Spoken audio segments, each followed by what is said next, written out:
کیونکہ بسا اوقات انسان غلط صحیح کا فیصلہ کرتا ہے، جس کو وہ صحیح سمجھ رہا ہوتا ہے حقیقت میں وہ غلط ہوتا ہے، جس کو وہ غلط سمجھ رہا ہوتا ہے حقیقت میں وہ صحیح ہوتا ہے۔ صلاحیت تو ہے انسانوں میں، بعض انسانوں میں اللہ تعالیٰ نے یہ صلاحیت، لیکن وہ 100% رزلٹ دیتے ہیں کہ واقعی یہ جو لسٹ میں نے بنائی ہے یہ صحیح کاموں کی، اور یہ لسٹ جو بنائی ہے غلط کاموں کی ہے، ان سے اللہ تعالیٰ راضی ہوتا ہے، ان سے اللہ تعالیٰ ناراض ہوتا ہے۔ یہ عام انسان نہیں کر سکتا، اس کے لیے اللہ کا نمائندہ ہونا ضروری ہے۔ تو یہاں سے یہ بات معلوم ہوتی ہے کہ نبی کی ضرورت ہے دنیا میں، وگرنہ اللہ تبارک و تعالیٰ کی مرضی کیا ہے، کون سا کام کرنا ہے ہم نے، کون سا نہیں کرنا، یہ ہمیں نہیں پتہ چل سکتا۔ یہاں سے نبی کی ضرورت جو ہے وہ معلوم ہوتی ہے۔ دوسرا انداز یہ ہے عقلی اعتبار سے کہ انسان جو ہے یہ مدنی الفطرت ہے۔ مدنی الفطرت کا مطلب ہوتا ہے کہ انسان یہ مل جل کر رہنا چاہتا ہے، اس کی یہ خواہش ہوتی ہے کہ میں اکیلا نہ رہوں، مل جل کر رہوں۔ تو جب انسان مل جل کر رہتے ہیں، یعنی یہ مدنی الفطرت ہے، تو اس کے نتیجے میں اختلافات بھی رونما ہوں گے، لڑائی جھگڑا، قتل و غارت بھی ہو سکتی ہے، چوری چکاری بھی ہو سکتی ہے، ظلم بھی ہو سکتا ہے۔ پھر اس کے نتیجے میں تعلقات کیسے ہونے چاہیے،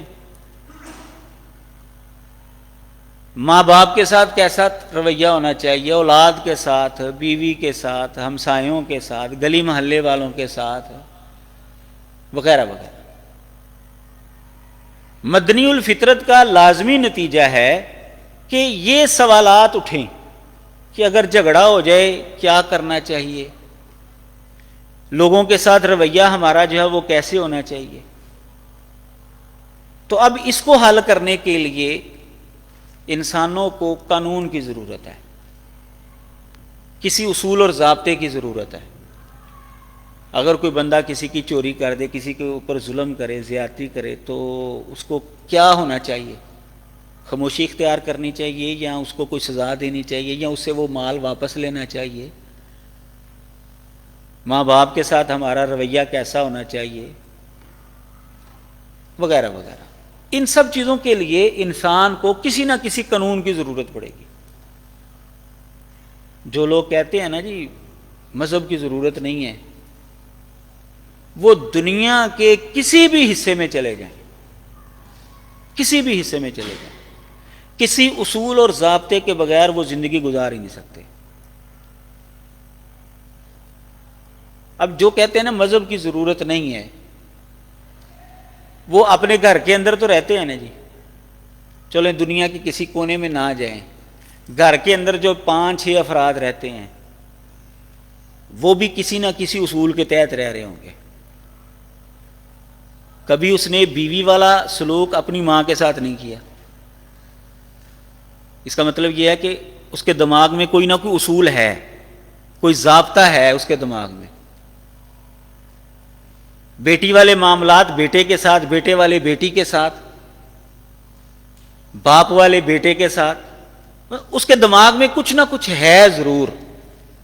اس کا مطلب یہ ہے کہ انسان جب دیگر انسانوں کے ساتھ رہے گا نا، تو اس کو زندگی گزارنے کے لیے کوئی نہ کوئی اصول اور ضابطہ لازمی چاہیے، بغیر اصول اور ضابطے کے وہ زندگی گزار ہی نہیں سکتا۔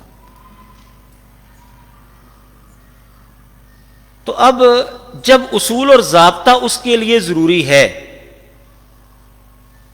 تو انسان اگر یہ اصول اور ضابطہ بنائے گا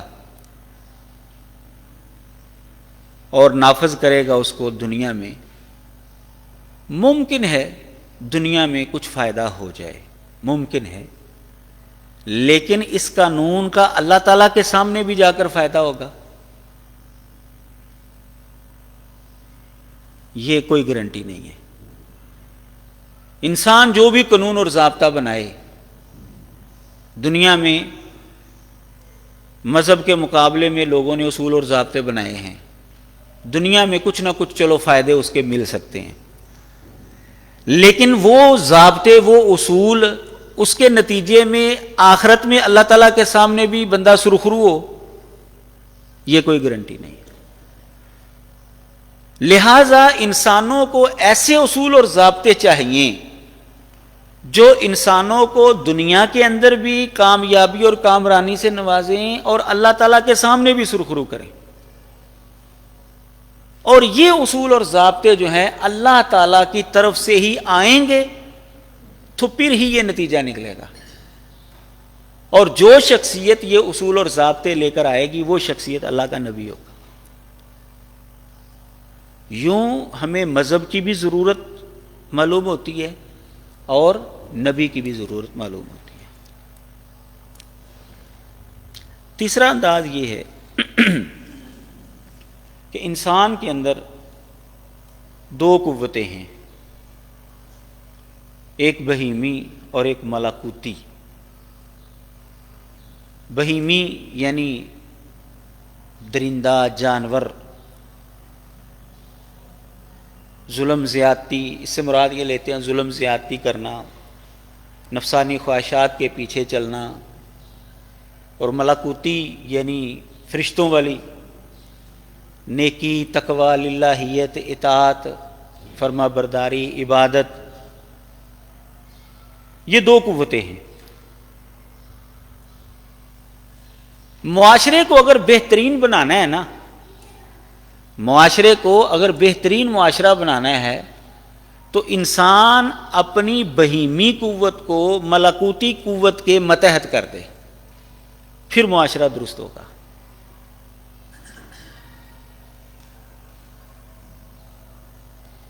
یہ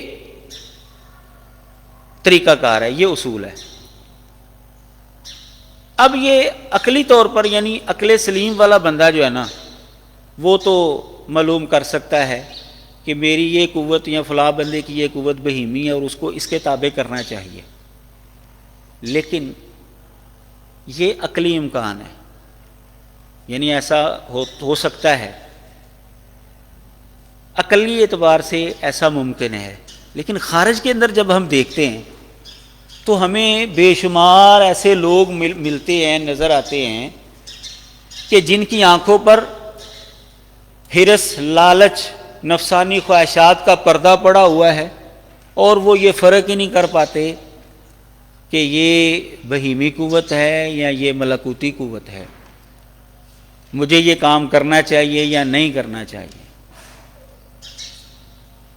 وہ لالچ کے اندر آ کر، ہرس کے اندر آ کر، نفسانی خواہش کے داؤ کے اندر آ کر جو ہے وہ غلط کام بھی کر گزرتے ہیں۔ جیسے کہ ایک بندے کی زبان کا ذائقہ خراب ہو جائے نا تو اس کی زبان پر آپ جتنی مرضی میٹھی چیز رکھیں اس کو وہ کڑوی ہی محسوس ہوگی۔ تو جس کی آنکھوں پر پردہ پڑا ہوا ہے نا تو وہ یہ فرق نہیں کر سکے گا، اور معاشرے کے اندر ایسے لوگ بہت زیادہ پائے جاتے ہیں۔ لہٰذا یہ فرق بتانے کے لیے ایسی شخصیات کی ضرورت ہے، ایسے رہنما کی ضرورت ہے جس کا احساس جو ہے وہ گرد آلود نہ ہو اور وہ لوگوں کی صحیح رہنمائی کر سکے، اور وہ صرف انبیاء ہوتے ہیں۔ اللہ تعالیٰ نے انبیاء کو ایسی خصوصیت دی ہوتی ہے کہ ان کی ملکوتی قوت جو ہے وہ ہمیشہ غالب رہتی ہے، اور وہ انسانوں کے سامنے پھر اس کی نشاندہی رکھتے ہیں کہ تم نے اس طریقے سے اپنی بہیمی قوت کو ملکوتی قوت کے متحد کرنا ہے، اور پھر اللہ تعالیٰ جو ہے وہ تم سے راضی ہوگا۔ تو یوں ہمیں نبی کی ضرورت جو ہے وہ معلوم ہوتی ہے کہ دنیا میں نبی کا آنا ضروری تھا، اس لیے اللہ تبارک و تعالیٰ نے انبیاء کا سلسلہ جو ہے وہ شروع کیا تاکہ لوگوں تک اللہ تبارک و تعالیٰ کی مرضی اور اللہ تبارک و تعالیٰ کی ناراضگی، یہ دونوں باتیں جو ہیں وہ پہنچ سکیں، اور لوگ علی وجہ البصیرت اپنی مرضی سے، اپنے اختیار سے جس راستے کو چاہیں وہ پسند کریں، اور پھر اس کے مطابق ان کا رزلٹ جو ہے ان کو دیا جائے گا۔ انبیاء کی نبوت ثابت کرنے کا طریقہ کار کیا ہے؟ دور حاضر کے اندر تو اس کا ایک ہی طریقہ ہے جیسا کہ میں نے پہلے بتایا کہ نبی علیہ الصلوۃ والسلام کے بعد تو جو مرضی نبوت کا دعویٰ کرے اس کے لیے تو ہمیں ضرورت ہی نہیں ہے نا اس کو پرکھنے کی، اس کے دلائل دیکھنے کی، کیونکہ آپ کے بعد کوئی نیا نبی آئے گا ہی نہیں۔ نبی علیہ الصلوۃ والسلام سے پہلے جو انبیاء گزرے ہیں ان کی نبوت بھی الگ طور پر ثابت کرنے کی ضرورت نہیں ہے۔ اگر محمد صلی اللہ علیہ وسلم کی نبوت ثابت ہو جائے نا تو پچھلے سارے نبیوں کی نبوت ثابت ہو جاتی ہے۔ نبی علیہ الصلوۃ والسلام نے جس جس نبی کا نام لے کر بتایا قرآن مجید کے اندر اس کا تذکرہ آ گیا کہ یہ اللہ کے نبی، ہم ناموں کے ساتھ ان کو مانیں گے کہ یہ واقعی اللہ کے نبی ہے۔ ہمیں الگ طور پر موسیٰ علیہ السلام کی نبوت ثابت کرنے کی ضرورت نہیں ہے، عیسیٰ علیہ السلام کی نبوت ثابت کرنے کی ضرورت نہیں، ابراہیم علیہ السلام کی نبوت ثابت کرنے کی ضرورت نہیں ہے۔ کیوں؟ کہ جس شخص کو ہم نے نبی مانا ہے اس نے بتایا کہ یہ اللہ کے نبی ہیں، لہذا ہمیں ادھر جانے کی ضرورت ہی نہیں ہے۔ تو بنیادی چیز دور حاضر کے نبی علیہ الصلوۃ والسلام کے بعد، آپ کے دعوے کے بعد بنیادی دلیل جو ہے یا بنیادی طریقہ جو ہے دنیا کے سارے سچے نبیوں کی نبوت ثابت کرنے کے لیے رسول اللہ صلی اللہ علیہ وسلم کی نبوت کا اس بات ہے۔ اگر آپ سچے ثابت ہو جائیں گے تو پچھلے جتنے بھی سچے نبی گزرے ہیں ان کی سچائی خود بخود ثابت ہو جائے گی، بعض کی ناموں کے ساتھ اور بعض کے اوپر اجمالی طور پر ہمارا ایمان ہوگا۔ کیوں؟ وَإِن مِّن أُمَّةٍ إِلَّا خَلَا فِيهَا نَذِيرٌ، اللہ تعالیٰ نے ہر امت کے اندر ایک ڈرانے والا بھیجا ہے، تو ہم یہ کہیں گے کہ بھئی جتنی بھی امتیں گزری ہیں نا، ہر امت کے اندر اللہ تعالیٰ نے ایک ڈرانے والا بھیجا ہے، ایک نبی بھیجا، ہمارا اس کے اوپر ایمان ہے۔ اور جن کا نام آ گیا ہے قرآن اور حدیث کے اندر ان کے اوپر ہمارا ایمان تفصیلی ہوگا، یعنی ناموں کے ساتھ متعین کرتے ہوئے کہ بھائی یہ شخص جو ہے اللہ کا نبی تھا، ہمارا اس کے اوپر ایمان ہے۔ تو ہمارے معاشرے میں جو بعض لوگوں کے حوالے سے کہہ دیتے ہیں نا جی یہ بھی اپنے وقت کا پیغمبر تھا، رام کے حوالے سے کہہ دیتے ہیں، یا گوتم بدھ یا زرتشت وغیرہ کے حوالے سے بعض لوگ کہہ دیتے ہیں کہ یہ اپنے وقت کے نبی تھے، تو ہم ان کے بارے میں نام کے ساتھ ان کو نبی تسلیم نہیں کریں گے۔ ہاں یہ کہیں گے کہ اس قوم کی طرف نبی آیا ہے، یہ والا بندہ نبی تھا، چونکہ قرآن حدیث کے اندر اس کے نام کی صراحت نہیں ہے اس لیے ہم نام کے ساتھ اس کے اوپر ایمان نہیں لائیں گے۔ لیکن قرآن کے اندر یہ بات ضرور ہے کہ ہر قوم کی طرف نبی آیا ہے، نذیر آیا ہے، لہٰذا ہم یہ تو مانتے ہیں کہ اس قوم کی طرف نذیر آیا ہے، لیکن وہ یہ والا ہے یہ ہم نہیں مانیں گے، یہ ہمیں علم نہیں ہے۔ تو جب نبی علیہ الصلوۃ والسلام کی نبوت، جیسا کہ نبی علیہ الصلوۃ والسلام نے طبا کے حوالے سے کہا تھا کہ مجھے نہیں پتا کہ یہ نبی ہے کہ نہیں، ذوالقرنین کے حوالے سے کہا تھا کہ مجھے نہیں پتا کہ یہ نبی ہے کہ نہیں، تو ایسے ہی ہم جن کی صراحت نہیں آئی ان کے بارے میں یہی کہیں گے کہ ہمیں نہیں پتا کہ یہ نبی ہیں کہ نہیں ہیں، لیکن اس قوم کی طرف نبی ضرور آیا ہے، اس امت کی طرف نبی ضرور آیا ہے، یہ بہرحال ہمارا ایمان کا حصہ ہے قرآن مجید کی آیت کے مطابق۔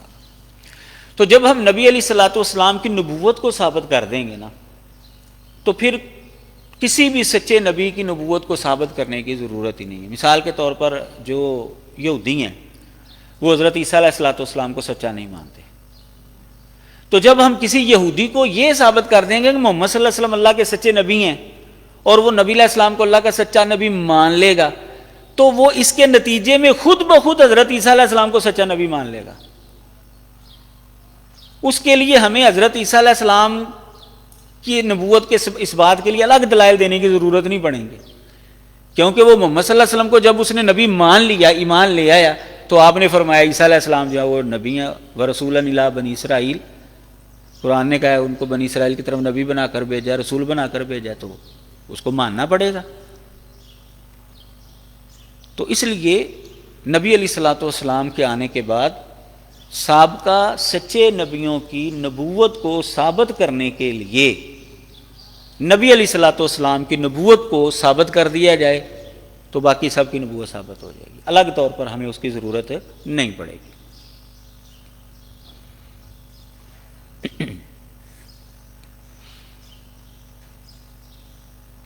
کسی نبی کی سچائی کو پرکھنے کے عقلی طور پر اصول کیا ہیں جو مختلف کتابوں سے میں نے اخذ کیے، میں آپ کے سامنے رکھتا ہوں۔ یہ میں نے حوالہ جات جو ہیں وہ لکھے ہوئے ہیں۔ جو پہلا حوالہ جو میں نے لکھا ہے صحیح بخاری کا، جو ہرقل اور ابو سفیان رضی اللہ تعالیٰ عنہ کے درمیان جو مکالمہ ہوا تھا اس میں سے کچھ باتیں جو ہیں وہ اخذ کی گئی ہیں۔ اسی طرح جو ہے ایک ڈاکٹر ہے پیٹرسن سمایتھ، اس کی کتاب ہے بائبل کا الہام، یہ 1905 میں طبع ہوئی تھی پنجاب بک سوسائٹی انارکلی لاہور سے۔ اسی طرح جو ہے ایف ایس تاج، اس کی کتاب ہے مرآت الحق، یہ 1959 میں یہ انارکلی لاہور سے شائع ہوئی تھی۔ اور اسی طرح جو ہے یہ البرہان، یہ عبد الرحمن صاحب کی کتاب ہے حقوق الناس ویلفیئر فاؤنڈیشن کے تحت 2019 میں یہ شائع ہوئی البرہان کے نام پر۔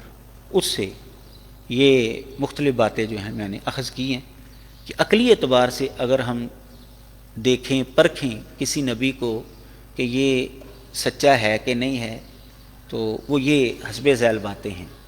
تو ان سب باتوں کو ہم نبی علیہ الصلوۃ والسلام کے اوپر فٹ کریں گے کہ کیا آپ واقعی ان باتوں کے مطابق پورے اترتے ہیں یا نہیں اترتے۔ تو اگر وہ پورے اتر آئیں گے تو عقلی اعتبار سے نبی علیہ الصلوۃ والسلام کی نبوت ثابت ہو جائے گی۔ پہلی بات، مدعی نبوت کا اپنا کردار اجلا اور بے داغ ہونا چاہیے۔ ظاہر ہے جس نے اللہ تعالیٰ کی جانب لوگوں کو دعوت دینی ہے، تقوی للہیت کی دعوت دینی ہے، تو سب سے پہلے اس کو اپنے آپ کو پیش کرنا ہے کہ میرے اوپر تم جو ہے وہ الزام لگاؤ، کیا لگاتے ہو۔ اس کا اپنا کردار جو ہے وہ اجلا اور بے داغ ہونا چاہیے۔ اب نبی علیہ الصلوۃ والسلام کا کردار کیسا تھا یہ تو دشمن بھی مانتے تھے، صادق اور امین آپ کو کہتے تھے، اس کے اوپر تو کوئی دو رائے نہیں ہے۔ نبی علیہ الصلوۃ والسلام کے ساتھ اختلاف ان کا شروع ہوا ہے مخالفین کا جب آپ نے نبوت کا دعویٰ کیا ہے۔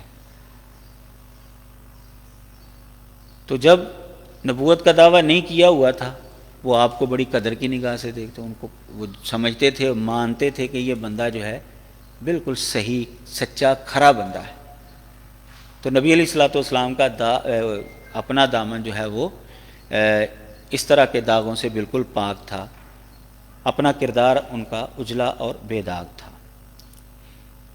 پہلی بات یہ نبی علیہ الصلوۃ والسلام کے اندر پوری اترتی ہے۔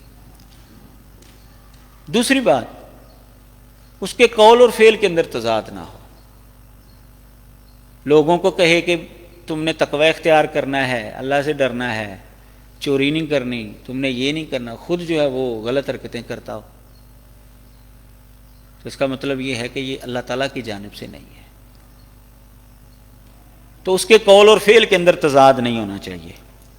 اور نبی علیہ الصلوۃ والسلام نے جو باتیں امت کے لیے بتائی ہیں وہ آپ کے اندر عطم طور پر موجود تھی۔ تقوی للہیت، جو بھی آپ نے اصول اور ضابطے اور قواعد بتائے ہیں وہ آپ کے اندر پائے جاتے تھے، آپ کے قول اور فعل میں تضاد نہیں تھا۔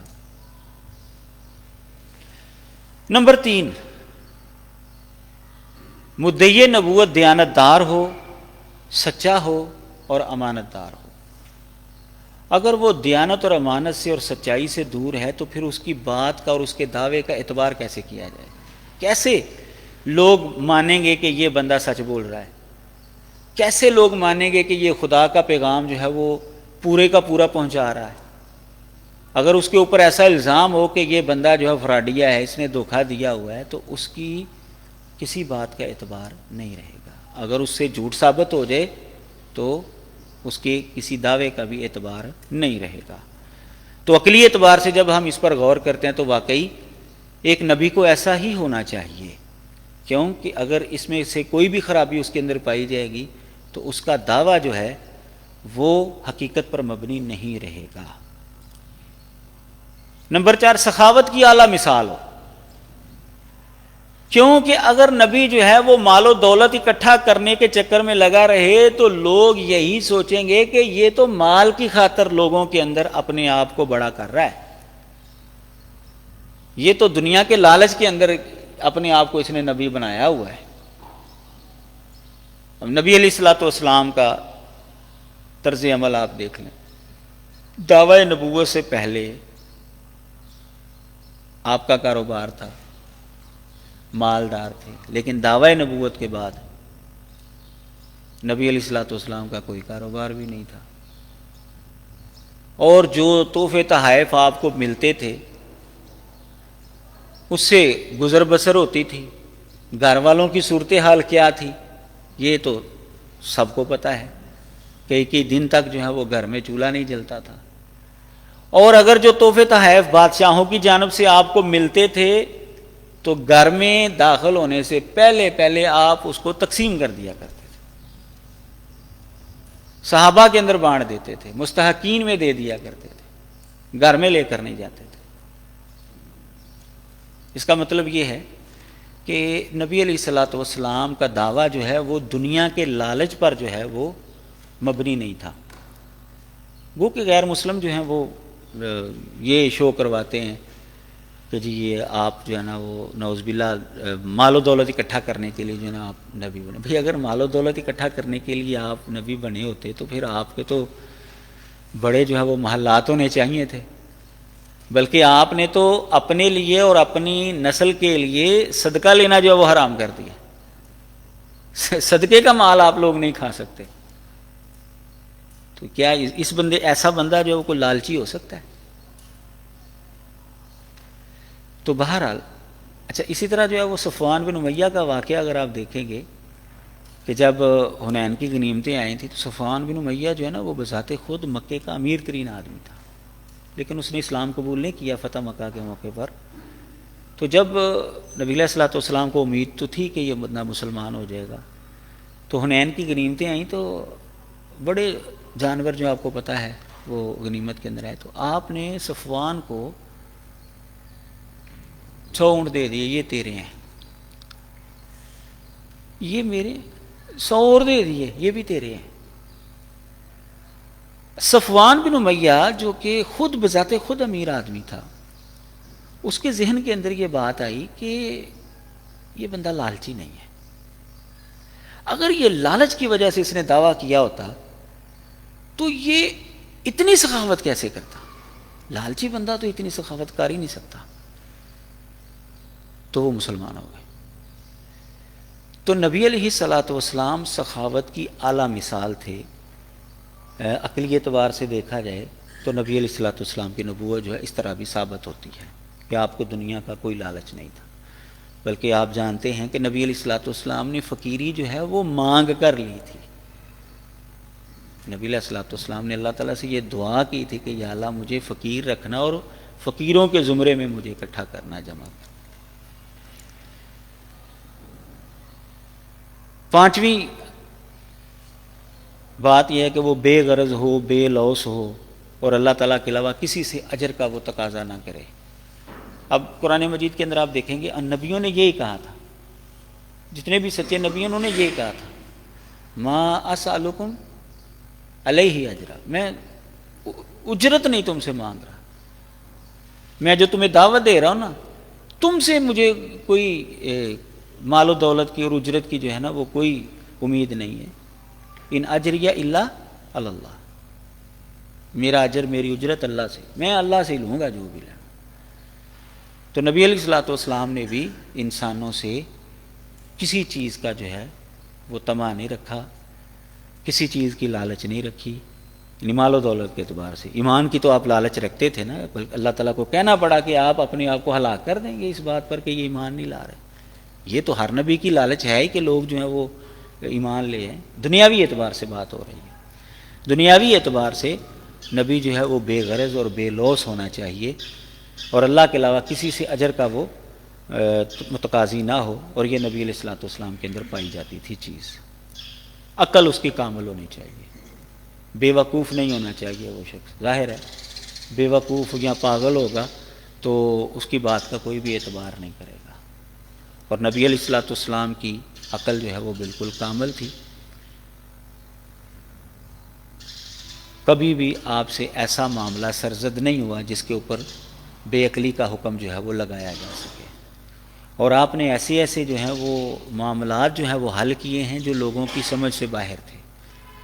جب اس کا نتیجہ نکلا تو لوگوں کو پھر سمجھ آئی کہ ہاں یہ بات تو بالکل ٹھیک تھی، ہمیں اس وقت سمجھ نہیں آئی۔ تو نبی علیہ الصلوۃ والسلام کی عقل جو ہے وہ کامل ترین عقل تھی. نبی کا حسب و نسب جو ہے وہ اعلیٰ ہونا چاہیے. تو نبی علیہ الصلوۃ والسلام کا حسب و نسب جو ہے وہ اعلیٰ ہی تھا. قریش خاندان کے اندر جو ہے وہ آپ آئے ہیں، بنو ہاشم شاخ تھی. تو نبی جو ہے وہ اعلیٰ حسب و نسب ہونا چاہیے، کیونکہ اگر وہ جس کو ہمارے معاشرے میں جس کو کمی کمین کہتے ہیں نا، چھوٹے طبقے، اگر اس میں سے نبی آئے گا نا تو لوگ پرواہ نہیں کریں گے. کمی کمین کی بات جو ہے نا، لوگ وہ صحیح بھی ہو نا تو بڑے لوگ سننے کے لیے تیار نہیں ہوتے. اس کی حیثیت کیا ہے ہمارے سامنے؟ یہ تو فلاں خاندان کا ہے. تو اگر اعلیٰ خاندان میں سے نبی آئے گا، حسب و نسب اس کا اعلیٰ ہوگا، تو یہ جو سوال لوگوں کے ذہن میں آئے گا نا وہ ختم ہو جائے گا. وہ آئے گا ہی نہیں کہ اس کی حیثیت کیا ہے ہمارے سامنے.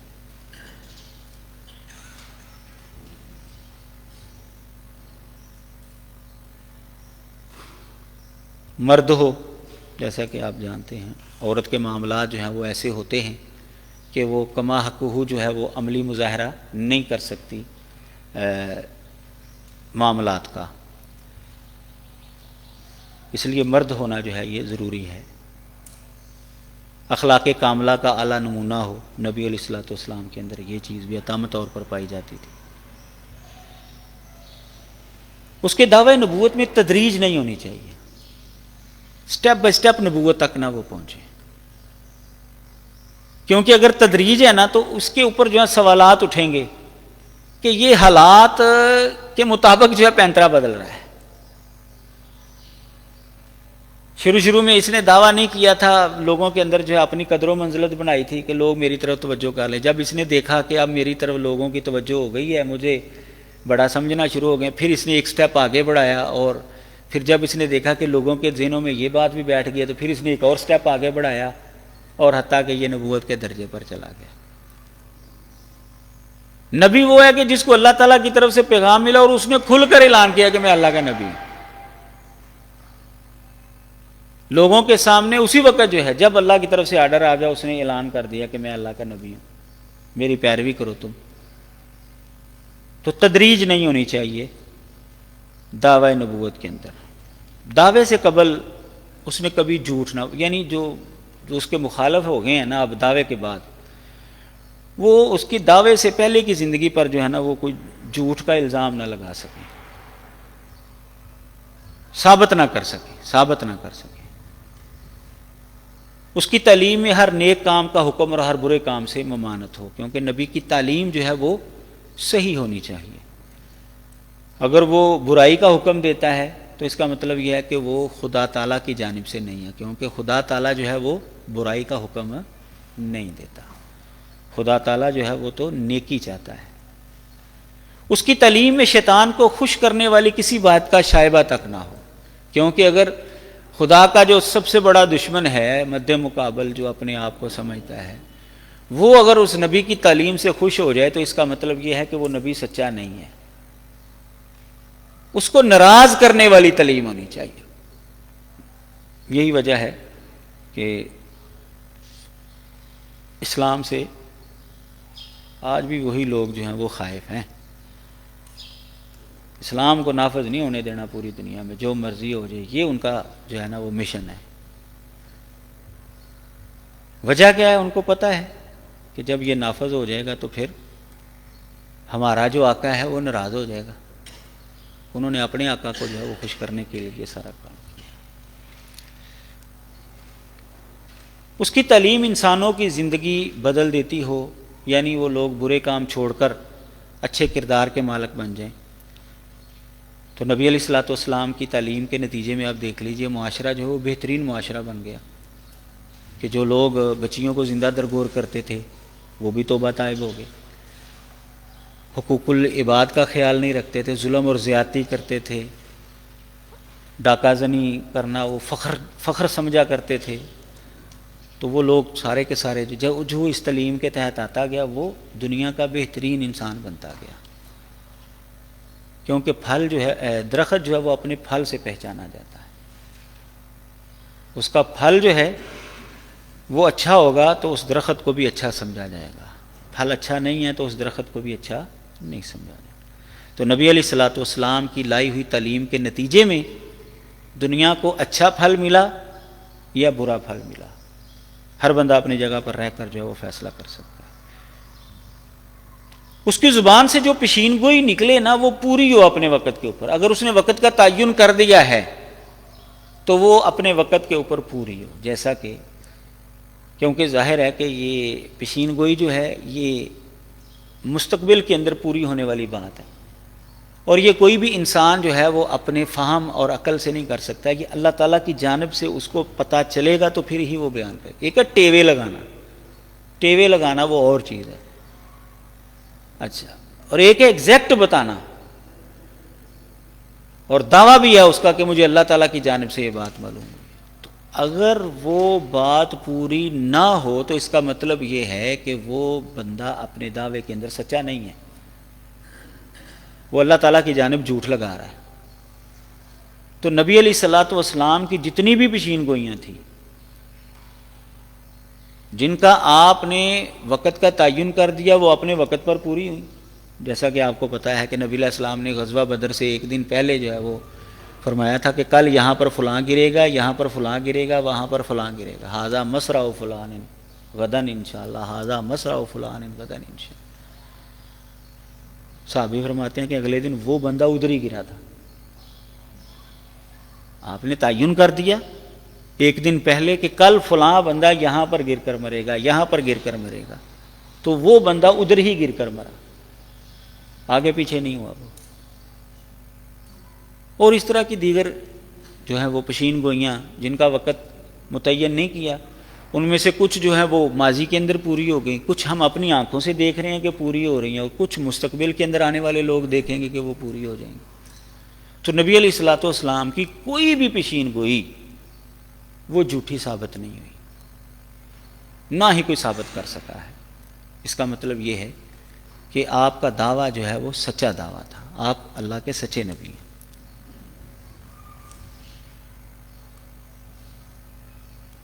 تبلیغ وحی میں اس کو کسی کا ڈر جو ہے وہ دامن گیر نہ ہو، اللہ تعالیٰ کا پیغام لوگوں تک وہ پہنچانے میں کسی انسان سے نہ ڈرے وہ، کیونکہ اس کے پیچھے اللہ تعالیٰ کھڑا ہے، اللہ تعالیٰ کی قوت اس کے پیچھے ہے۔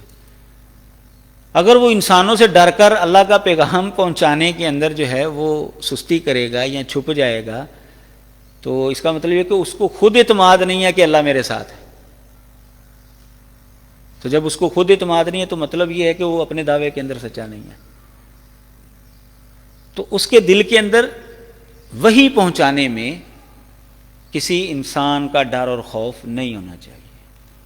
اللہ نے کہا ہے نا کہ یہ کام کر یہاں پر، تو وہ کرے۔ جیسے قرآن مجید میں اللہ تعالیٰ نے نبی علیہ السلام کو یہ فرمایا کہ یہ نہیں بھی نہ جاتے جہاد کے لیے تو آپ اکیلے نکلیں، آپ نکلیں۔ تو یہ چیز یعنی اس کو تبلیغ وحی میں کسی کا ڈر جو ہے وہ دامن گیر نہیں ہونا چاہیے۔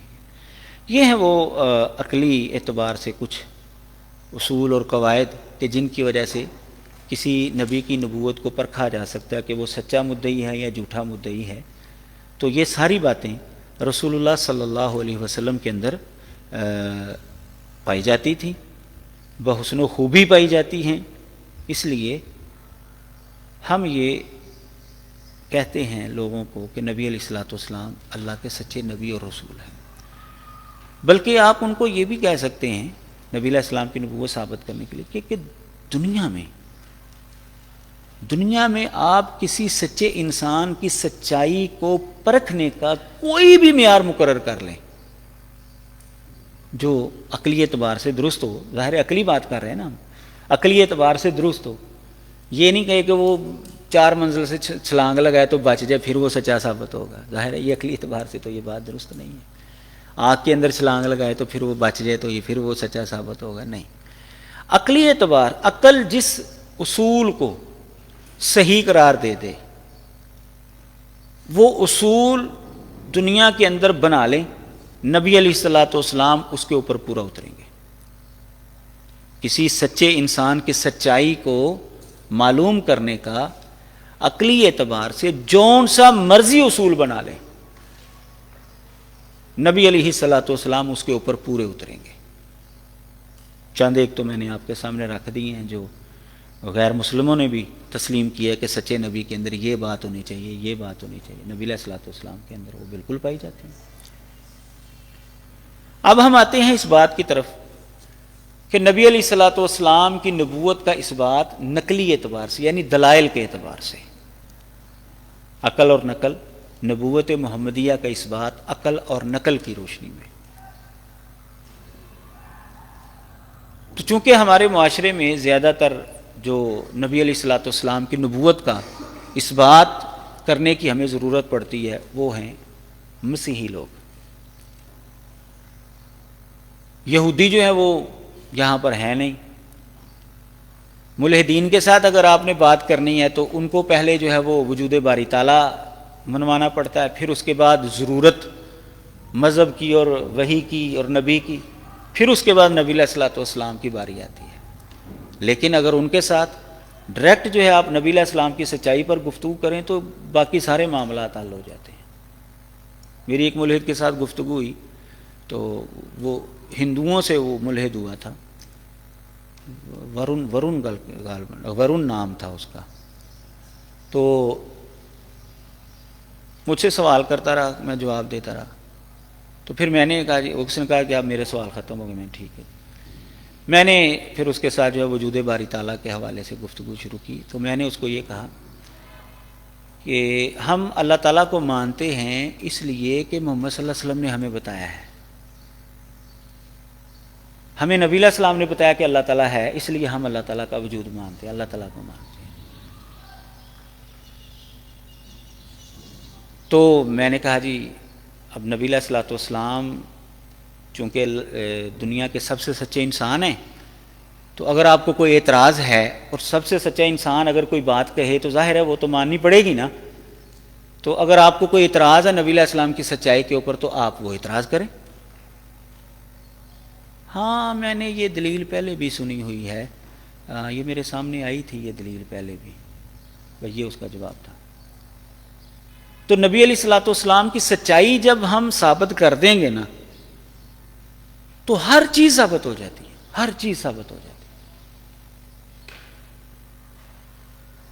تو اگر ملحدین کے ساتھ گفتگو کرنی ہے تو ان کے لیے بھی یہی ایک ٹرننگ پوائنٹ ہے، بنیادی بات ہے۔ تو عقلی اعتبار سے ظاہر ہے کہ وہ ان چیزوں کو تو نہیں مانیں گے، دلائل کو، قرآن کی آیت کو تو نہیں وہ مانیں گے، نہ وہ بائبل کی کسی فکرے کو مانیں گے۔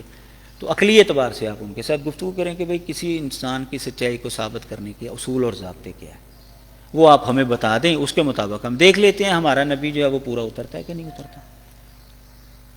تو اس طریقے سے آپ ان سے گفتگو، لیکن چونکہ ہمارے معاشرے میں مسیحی لوگ ایسے ہیں کہ جن کے ساتھ دلائل کے ذریعے بھی گفتگو کی ضرورت پڑتی ہے، تو ان کو مد نظر رکھتے ہوئے، یہودی یہاں پر ہے کوئی نہیں، مسیحی لوگ ہیں، تو ان کو مد نظر رکھتے ہوئے چند دلائل میں آپ کے سامنے رکھتا ہوں کہ نبی علیہ الصلوۃ والسلام کی نبوت کا اس بات ہم کیسے کریں گے؟ دلیلوں کے ذریعے۔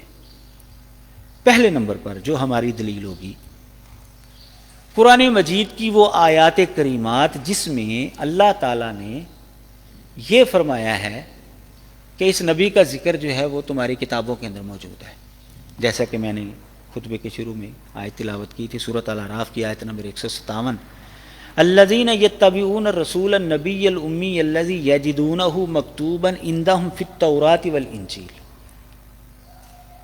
کہ وہ اس نبی کو لکھا ہوا پاتے ہیں کس میں؟ تورات اور انجیل میں۔ چونکہ مدینے کے اندر جو ہے وہ یہودی بھی تھے، اس لیے ان کو بھی جو ہے وہ مخاطب کیا گیا۔ تو بہرحال اگر کسی یہودی سے بھی گفتگو ہو تو آپ اس دلیل کو استعمال کر سکتے ہیں۔ آپ سوچ رہے ہوں گے کہ وہ یہ دلیل کیسے مانیں گے، یہ تو قرآن کی آیت ہے، وہ تو ہمارے نبی کو نہیں مانتے، وہ قرآن کو کیسے مانیں گے سچا؟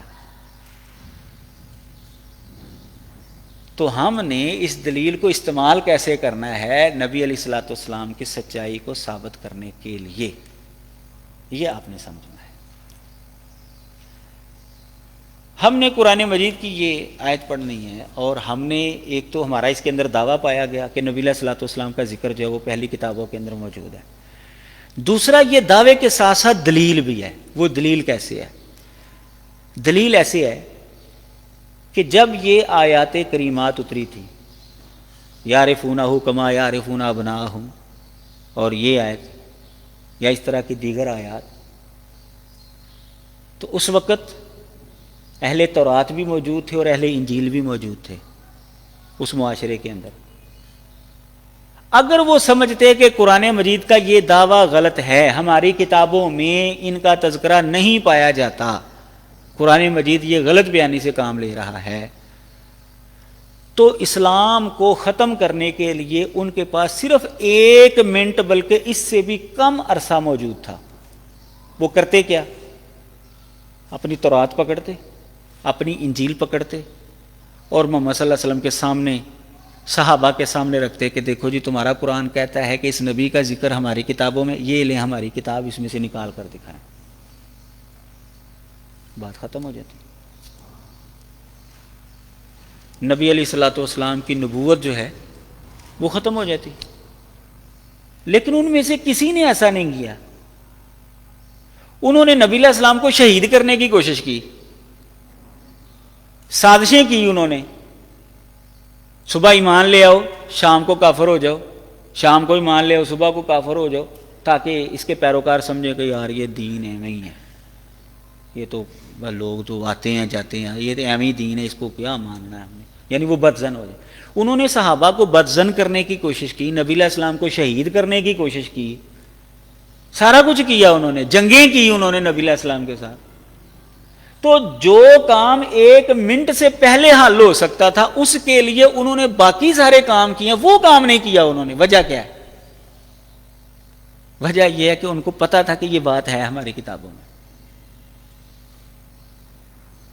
ان کو پتا تھا کہ یہ بات ہماری کتابوں کے اندر موجود ہے، ان کا تذکرہ موجود ہے، اس لیے انہوں نے یہ کام نہیں کیا.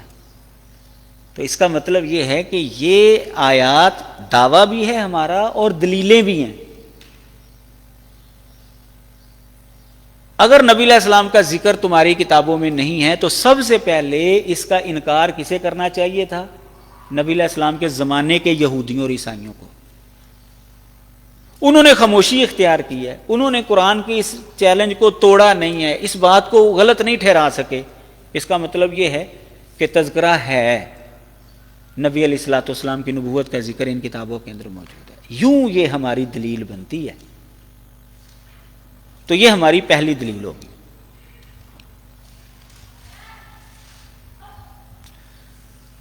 دوسری دلیل ہماری ان کو ثابت کرنے کے لیے نبی علیہ الصلوۃ والسلام کی نبوت وہ بائبل ہے. بائبل سے ہم 2 طرح سے نبی علیہ السلام کی نبوت کو ثابت کر سکتے ہیں. بائبل آپ لے لیں اور اس میں سے 2 انداز سے آپ نبی علیہ السلام کی نبوت ثابت کر سکتے ہیں. نمبر 1 عام طریقے سے، نمبر 2 خاص طریقے سے. ایک عام طریقہ اور ایک خاص طریقہ ہے. عام طریقے کا مطلب یہ ہے کہ بائبل کے اندر سچے اور جھوٹے نبی کی کچھ نشانیاں بتائی گئی ہیں. آپ وہ نشانیاں جو ہیں اکٹھی کر لیں اور آپ اس کے ساتھ گفتگو کرنا شروع کر دیں.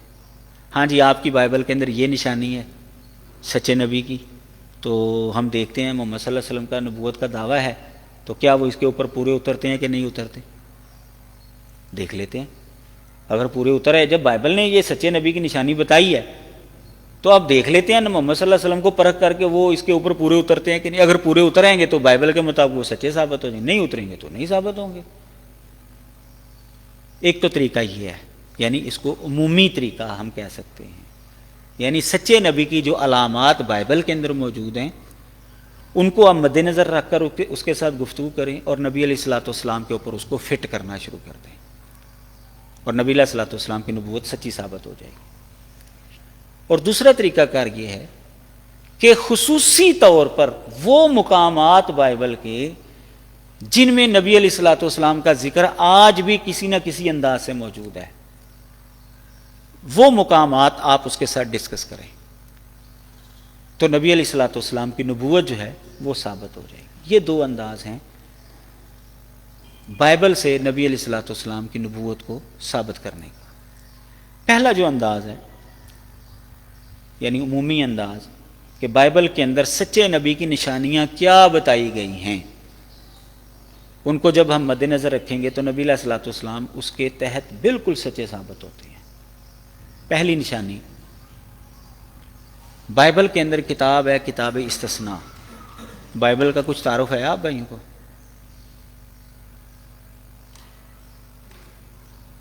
کسی کو نہیں ہے تعارف؟ بائبل جو ہے نا یہ دو حصوں پر مشتمل ہے، ایک عہد قدیم اور ایک عہد جدید ہے۔ عہد قدیم جو ہے نا یہ یہودیوں اور عیسائیوں دونوں کے ہاں معتبر ہے، اور عہد جدید جو ہے نا یہ صرف عیسائیوں کے ہاں معتبر ہے۔ تو اس کے اندر کتابوں کا جو ہے وہ فرق ہے۔ جو تورات ہے نا یہ عہد قدیم کا حصہ ہے، زبور جو ہے یہ بھی عہد قدیم کا حصہ ہے، اور انجیل جو ہے یہ عہد جدید کا حصہ ہے۔ ہم تو یہ کہتے ہیں کہ تورات اللہ تعالیٰ نے موسیٰ علیہ السلام پر نازل کی، لیکن ان کا عقیدہ یہ ہے کہ تورات جو ہے نا یہ موسیٰ علیہ السلام نے لکھی تھی، یہ اللہ کی طرف سے نازل نہیں ہوئی تھی۔ اللہ تعالیٰ کی جانب سے صرف 10 احکام ملے تھے، صرف 10 احکام ملے تھے، باقی جو پوری تورات ہے یہ موسیٰ علیہ السلام نے خود لکھی تھی، اور یہ 5 کتابوں پر مشتمل ہے۔ 5 کتابوں کے مجموعے کو تورات کہا جاتا ہے۔ اور زبور جو ہے وہ 150 زبور ہے۔ زبور کا مطلب ہوتا ہے حمدیہ گیت، حمدیہ نعت۔ تو اس کے اندر 150 جو ہے ایسے حمدیہ گیت ہیں جس میں اللہ تعالیٰ کی حمد تعریف ہے۔ اس کے اندر جو ہے وہ داؤد علیہ السلام کے سب سے زیادہ ہیں، دوسرے لوگوں کے بھی زبور موجود ہیں، تو اس لیے داؤد علیہ السلام کی طرف اس کو منسوب کر دیا گیا کہ یہ داؤد علیہ السلام کی کتاب ہے۔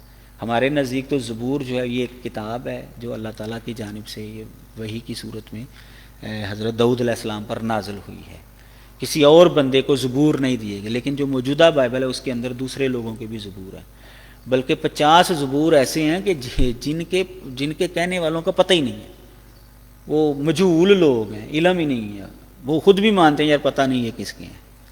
تو بہرحال، اور انجیل جو ہے ہمارے نزدیک یہ ہے کہ عیسیٰ علیہ السلام پر نازل ہوئی ہے، لیکن جو موجودہ بائبل ہے عہد نامہ جدید کے اندر انجیلیں 4 ہیں، اور ان میں سے کوئی بھی عیسیٰ علیہ السلام کی نہیں ہے۔ 2 کے حوالے سے کہا جاتا ہے کہ یہ عیسیٰ علیہ السلام کے حواریوں کی ہے، متی کی اور یوحنا کی، اور لوکا اور مرکس جو ہے اس کے حوالے سے یہ کہا جاتا ہے کہ یہ ان کے حواری نہیں تھے بلکہ یہ حواریوں کے حواری تھے، یعنی تبع تابعی جس کو ہم کہتے ہیں، تبع تابعی تھے یہ۔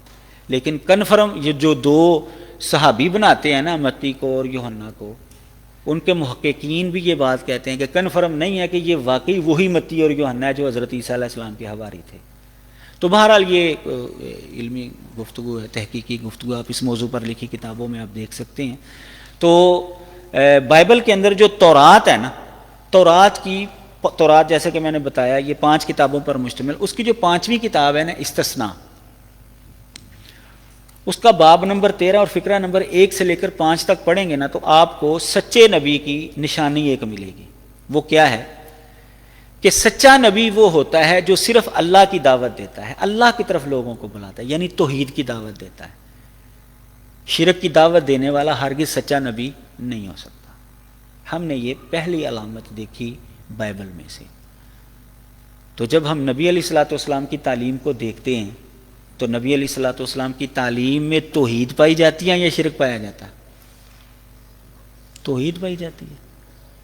یہ تو مطلب ساری دنیا مانتی ہے کہ اسلام جو ہے وہ توحیدی مذہب ہے، توحید کو ماننے والا مذہب ہے، مخالفین بھی اس بات کو مانتے ہیں۔ تو جب ہم نے یہ دیکھا کہ سچے نبی کی یہ علامت بتائی گئی ہے کہ وہ توحید کی دعوت دیتا ہے، شرک کی دعوت دینے والا سچا نبی نہیں ہوتا، یہ ان فکروں کا خلاصہ ہے۔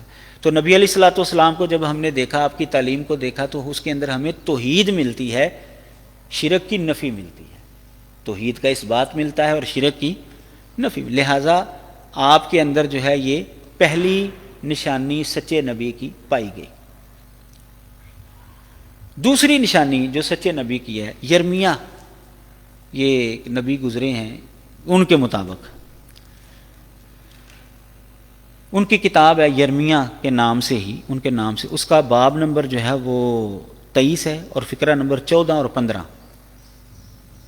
اس کے اندر سچے نبی کی نشانی بتائی گئی ہے جس کا خلاصہ میں آپ کے سامنے رکھتا ہوں۔ سچا نبی نیک سیرت، بلند اخلاق اور اچھے کردار کا حامل ہوتا ہے، اور اس کے ذریعے دینداری پھیلتی ہے، جبکہ بدکاروں کے حامی، شرارتی ذہن رکھنے والے اشخاص جن کے سبب بے دینی پھیلے وہ جھوٹے نبی ہوتے ہیں۔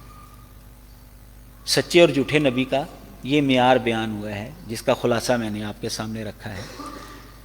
تو اب جب ہم یہ معیار دیکھتے ہیں تو نبی علیہ الصلوۃ والسلام بالکل سچے ثابت ہوتے ہیں، کیونکہ آپ نیک سیرت تھے، آپ کا اخلاق جو ہے وہ بلند تھا، اعلیٰ اخلاق کے حامل تھے، آپ کا کردار جو ہے بڑا اچھا تھا، اور آپ کی وجہ سے دینداری پھیلی ہے لوگوں کے اندر، بے دینی نہیں پھیلی۔ آپ کے آنے سے پہلے لوگ گمراہ تھے، پہلے لوگوں کے اندر بے دینی تھی، لیکن آپ کے آنے کی وجہ سے معاشرے میں دینداری پھیلی ہے، لوگوں کے اندر احساس پیدا ہوا ہے، اللہ تعالیٰ کی عبادت کی طرف لوگ آئے ہیں، شرک کو چھوڑا ہے، ظلم کو چھوڑا ہے، زیادتی کو چھوڑا ہے، تقوی اور الہیت آئی ہے لوگوں کے اندر۔ تو یہ سچے نبی کی نشانی بتائی گئی، اور نبی علیہ الصلوۃ والسلام کے اندر یہ چیز پائی جاتی ہے۔ اور جو جھوٹا ہوتا ہے وہ بدکار ہوتا ہے، بدکاروں کا حامی ہوتا ہے، اس کی وجہ سے بے دینی پھیلتی ہے، شرارتی ذہن کا بندہ ہوتا ہے وہ۔ تو نبی علیہ الصلوۃ والسلام کے اندر یہ چیزیں نہیں پائی جاتی تھی۔ آپ نے کبھی بدکاروں کی حمایت نہیں کی، کبھی غلط کاروں کی حمایت نہیں کی۔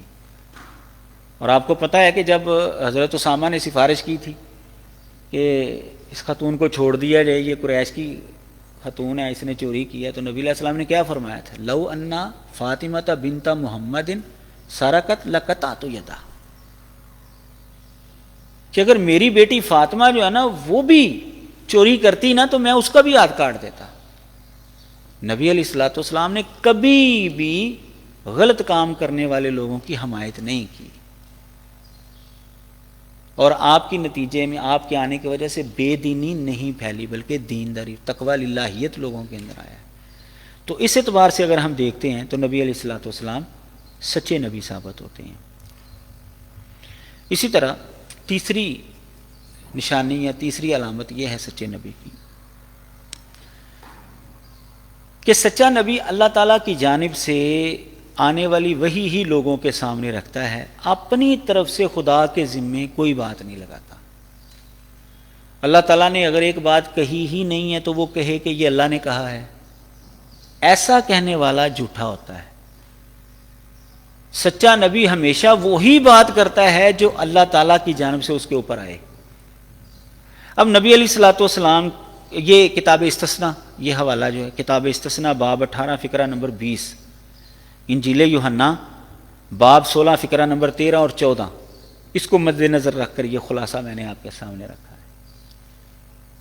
تو اب نبی علیہ الصلوۃ والسلام کا طرز عمل آپ دیکھ لیں کہ آپ نے کیا فرمایا تھا کہ میں کل جواب دوں گا، تو کتنے دن وہی نہیں آئی تو آپ پریشان ہو گئے، آپ نے جواب نہیں دیا۔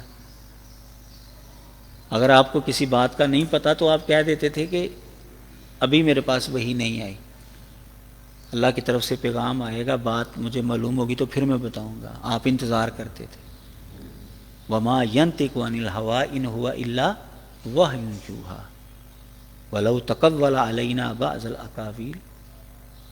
یہ آیات آپ سامنے رکھیں گے تو نبی علیہ الصلوۃ والسلام کا کردار، آپ کا طریقہ کار آپ کے سامنے آ جائے گا کہ نبی علیہ الصلوۃ والسلام اس نشانی کے مطابق بھی پورے اترتے ہیں۔ آپ نے کبھی بھی ایسی بات اللہ کے ذمہ لگائی ہی نہیں جو اللہ نے نہیں کہی۔ آپ نے ہمیشہ وہی بات لوگوں تک پہنچائی ہے جو اللہ تعالیٰ نے آپ کو بتائی ہے۔ اگر ایسا آپ نے کیا ہوتا تو اللہ تعالیٰ کے فرمان کے مطابق آپ کی رگِ جان کاٹ دی جاتی، آپ کو ختم کر دیا جاتا، اور ایسا نہیں ہوا آپ کے ساتھ۔ تو یہ نشانی بھی نبی علیہ الصلوۃ والسلام کے اندر عطام طور پر پائی جاتی ہے۔ یرمیہ کتاب ہے باب 23 فقرہ نمبر 16، سچے نبی کی تعلیم میں بطالت نہیں ہوتی، گمراہی نہیں ہوتی سچے نبی کی تعلیم میں۔ تو نبی علیہ الصلوۃ والسلام کی تعلیم کو دیکھ لیں کہ آپ کی تعلیم کے اندر گمراہی ہے یا ہدایت ہے، فیصلہ ہو جائے گا کہ نبی علیہ الصلوۃ والسلام سچے نبی ہیں یا جھوٹے نبی ہیں۔ نبی علیہ الصلوۃ والسلام کی لائی ہوئی تعلیم کے نتیجے میں لوگ جو ہیں وہ ہدایت یافتہ، انہوں نے گمراہی کو ترک کیا۔ بڑے بڑے عجیب و غریب قسم کے کام کرنے والے لوگ جب مسلمان ہوئے ہیں تو وہ اللہ تبارک و تعالیٰ کے سچے بندے بن گئے، انہوں نے پھر اس جانب آنکھ اٹھا کر نہیں دیکھا، جو غلط کام تھے اس کی جانب انہوں نے آنکھ اٹھا کر نہیں کبھی دیکھا. ایسا تقویٰ اور الہیت ان کے اندر پیدا ہو. نمبر 5 کتاب استثناء باب 18 فقرہ نمبر 21 اور 22. اس کے اندر ایک علامت یہ بتائی گئی ہے سچے نبی کی کہ وہ اللہ کا نام لے کر جو بھی پیشین گوئی کرے گا نا وہ پوری ہوگی.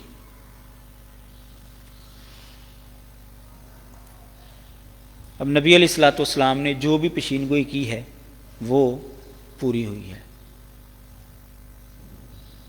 الف لام میم غلبت الروم فی ادنی الارض.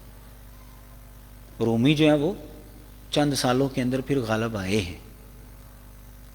اس کے علاوہ جیسا کہ میں نے اور بھی اشارہ کیا اور اس طرح کی بے شمار پیشین گوئیاں.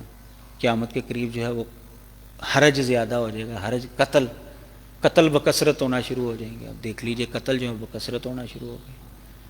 ایک بمب جو ہے ایک بمب وہ پورا شہر کیا پورا ملک بھی تباہ کر سکتا ہے. اور عملی طور پر جو ہے وہ شہر تو تباہ ہوئے ہیں نا. ایک بندہ جو ہے وہ ہزاروں بندوں کو قتل کر سکتا ہے اور عملی طور پر ہوا ہے ایسے. اور یہ جو دھماکے وغیرہ ہوتے ہیں مختلف ملکوں کے اندر اس کے نتیجے میں بھی قتل و غارت جو ہے وہ زیادہ ہو رہی ہے پہلے زمانے کے مقابلے. اور جو مستقبل جو نظر آ رہا ہے جس طرح کے جدید ہتھیار جو ہیں وہ بنائے جا رہے ہیں نظر آ رہا ہے کہ مستقبل کے اندر اس سے بھی زیادہ ہوگا معاملہ. بدکاری جو ہے وہ پھیلنا شروع ہو جائے گی. اب دیکھ لیں اپنی آنکھوں سے دیکھ رہے ہیں لوگ شراب کا نام بدل کر جو ہے اس کو استعمال کریں گے. ویسے ہی ہو رہا ہے اور اس طرح کی دیگر باتیں.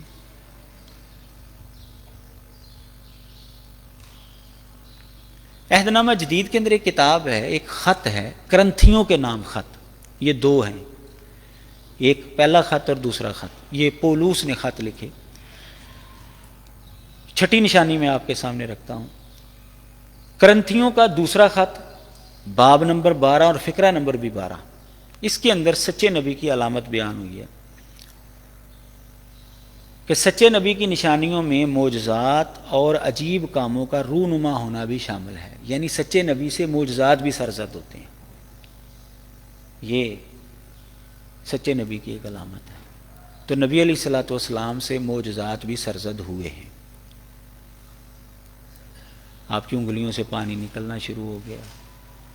تھوڑا سا کھانا جو ہے وہ کئی لوگوں کو پورا آ گیا. کنویں کے اندر آپ نے جو ہے وہ پانی پھینکا اور 1400 صحابہ تقریباً وہ سیراب ہو گئے. چاند کو 2 ٹکڑے کیا اور اس طرح کے کئی واقعات آپ کو ملیں گے. باقاعدہ جو ہے وہ کتاب المعجزات کے نام پر جو ہے حدیث کی کتب کے اندر جو ہے وہ عنوان موجود ہے. آپ اس کو دیکھ سکتے ہیں کہ نبی علیہ الصلوۃ والسلام کے ہاتھ سے کون کون سے معجزات جو ہیں وہ سرزد ہوئے. عجیب کام نبی علیہ الصلوۃ والسلام کے ہاتھ سے سرزد ہوئے. لہٰذا اس نشانی کے اعتبار سے بھی اگر آپ دیکھتے ہیں تو نبی علیہ الصلوۃ والسلام اللہ کے سچے نبی ثابت ہوتے ہیں. اچھا اسی مقام پر یعنی یہ جو ابھی حوالہ میں نے آپ کو لکھایا ہے 7ویں علامت یہ بتائی گئی ہے سچے نبی کی. یعنی خلاصہ اس کا یہ ہے کہ اس کے اندر کمال صبر پایا جاتا ہے. بہت صابر ہوتا ہے وہ بندہ. بے صبری کا مظاہرہ نہیں وہ کرتا. تو نبی علیہ الصلوۃ والسلام کی زندگی کو آپ دیکھ لیں آپ نے کبھی بھی بے صبری کا مظاہرہ نہیں کیا. ہمیشہ آپ نے صبر کا ہی مظاہرہ کیا ہے. لوگوں نے آپ کو تنگ کیا ہے آپ کو قتل کرنے کی کوشش کی گئی ہے آپ کو پریشان کرنے کی کوشش کی گئی ہے تو آپ نے بے صبری کا مظاہرہ نہیں کیا. آپ کے اندر کمال صبر پایا جاتا تھا. 8ویں نشانی اور علامت یہ ہے کتاب یرمیہ باب نمبر 23 اور فقرہ نمبر 28. سچا نبی دیانتدار ہوتا ہے اور دیانتداری سے تبلیغ کرتا ہے. اور نبی علیہ الصلوۃ والسلام کی دیانتداری تو مخالفین بھی تسلیم کرتے تھے. صادق اور امین آپ کو کہا جاتا تھا. اور آپ نے جو تبلیغ کی ہے وہ بھی بالکل حرف حرف جو ہے وہ لوگوں تک پہنچائی ہے.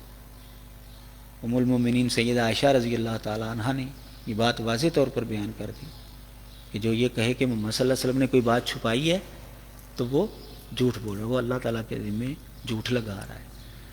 وہ جھوٹا بندہ ہے. نبی علیہ الصلوۃ والسلام نے پوری تبلیغ کر دی. بلکہ صحابہ نے خود گواہی دی حجۃ الوداع کے موقع پر جب آپ نے پوچھا تھا حل بلغت تو انہوں نے کہا بالکل آپ نے حق ادا کر دیا ہے تبلیغ کا آپ نے پہنچا دیا ہے ہم تک. تو سچا نبی جو ہے وہ دیانتدار ہوتا ہے اور دیانتداری سے تبلیغ کرتا ہے. نبی علیہ الصلوۃ والسلام دیانتدار شخص تھے, کبھی کسی کے ساتھ دھوکہ فراڈ نہیں کیا آپ نے, اور دیانتداری کے ساتھ ہی آپ نے اللہ کا پیغام لوگوں تک پہنچایا ہے, کوئی بھی بات آپ نے چھپائی نہیں ہے. 9 نمبر علامت حزقی ایل, ایک کتاب ہے حزقی ایل, باب نمبر 13 فقرہ نمبر 10. اس میں یہ نشانی بتائی گئی ہے جھوٹے نبی کا پیغام اس کے جھوٹے ہونے کی علامت ہوتا ہے. وہ یوں کہ بے بنیاد امید دلاتا ہے اور بے بنیاد سلامتی کا پیغام دے کر ورگلاتا ہے. یعنی کسی نبی کو سچا یا جھوٹا آپ نے پرکھنا ہے نا, تو اس کی تعلیم سے پتہ چل جاتا ہے. اگر اس کی تعلیم کے اندر بے بنیاد امیدیں دلائی گئی ہیں نا, جھوٹی آرزویں دلائی گئی ہیں, تو وہ جھوٹا نبی ہے. اور اگر سچی آرزویں دلائی گئی ہیں تو وہ سچا نبی ہے. یہ اس کا مفہوم مخالف بنتا ہے. یہ خلاصہ ہے اس فکرے کا. تو نبی علیہ الصلوۃ والسلام نے جو امیدیں دلائی تھیں صحابہ کو, وہ جھوٹی ثابت ہوئی ہیں, سچی ثابت ہوئی.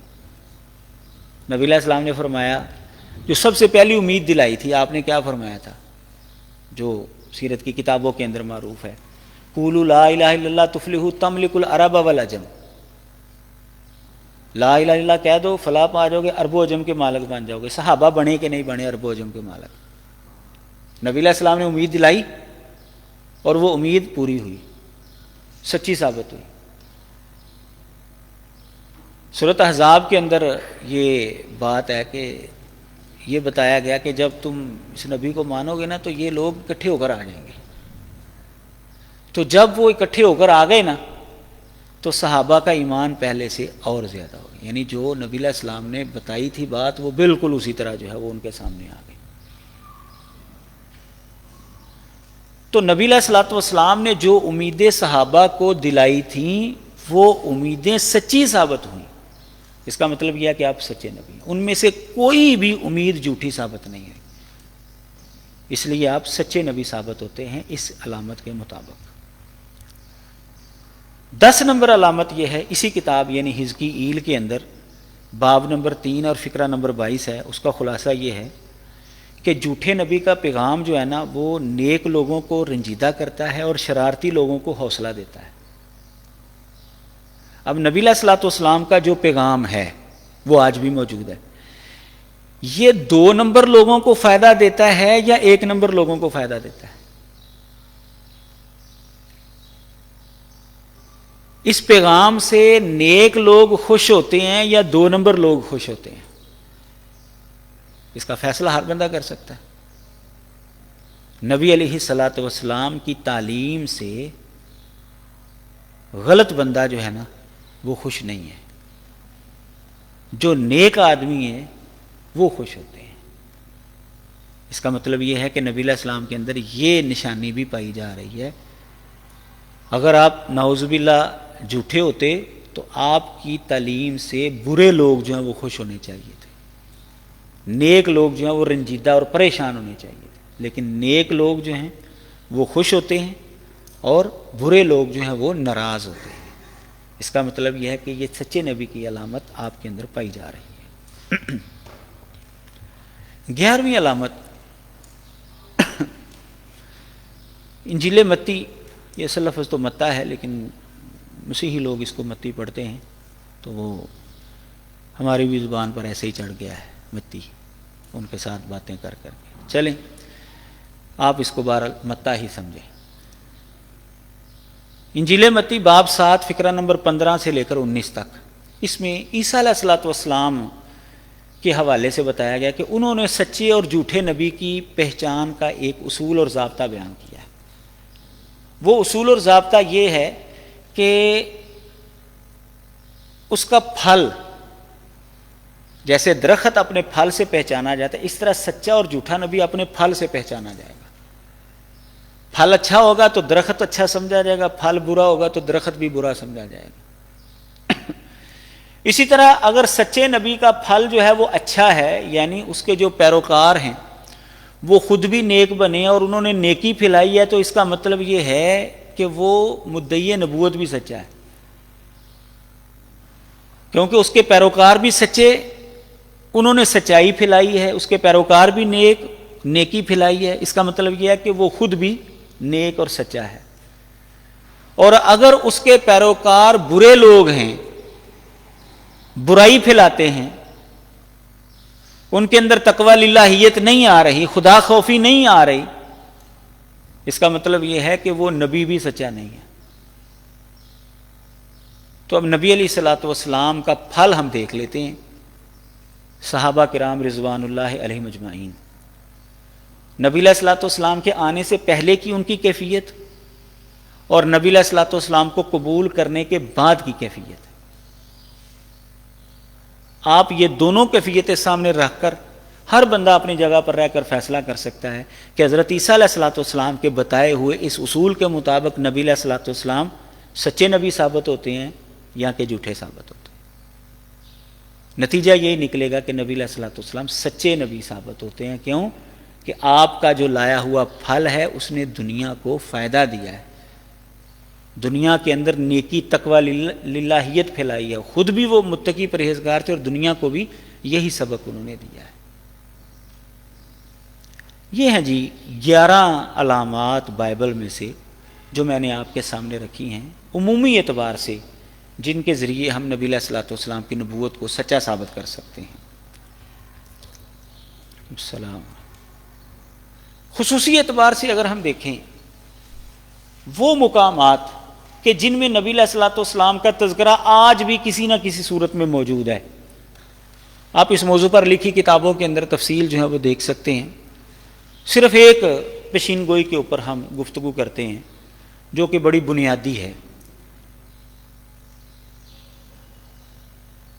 نبی علیہ الصلوۃ والسلام کے حوالے سے پیشین گوئی موجود ہے۔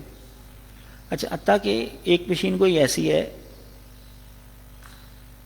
غزل الغزلات کے اندر نبی علیہ السلام کا عبرانی زبان میں نام بھی لکھا ہوا ہے، محمدیم، ہمارے محمد، لیکن وہ اس کا بھی ترجمہ کر دیتے ہیں ہمارا محبوب، وہ اس طرح کی بات کر دیتے ہیں۔ بہرحال عبرانی زبان میں آپ دیکھیں گے نا تو وہاں پر نبی علیہ السلام کا نام بھی لکھا ہوا ہے۔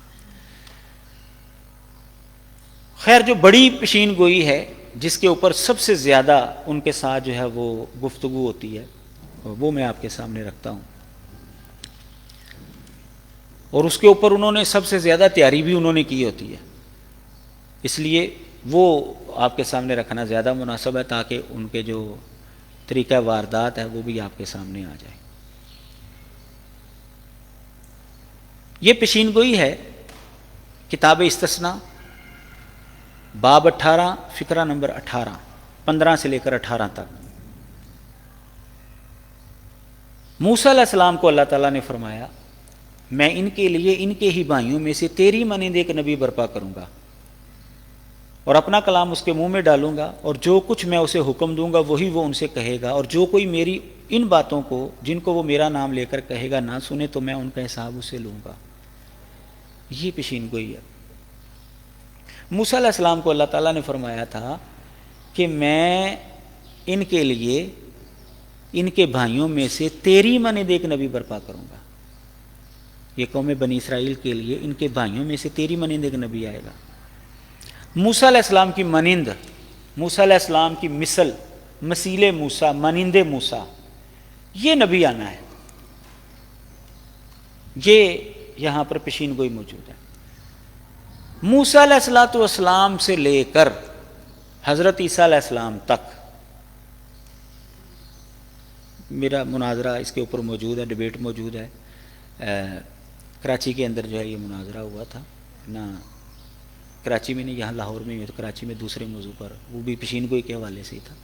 لاہور میں یہ مناظرہ ہوا تھا، کراچی سے وہ پادری صاحب آئے تھے مناظرہ کرنے کے لیے، تو انہوں نے کہا کہ جی محمد صلی اللہ علیہ وسلم اس کے مصداق نہیں بنتے، اس کے مصداق نہیں بنتے۔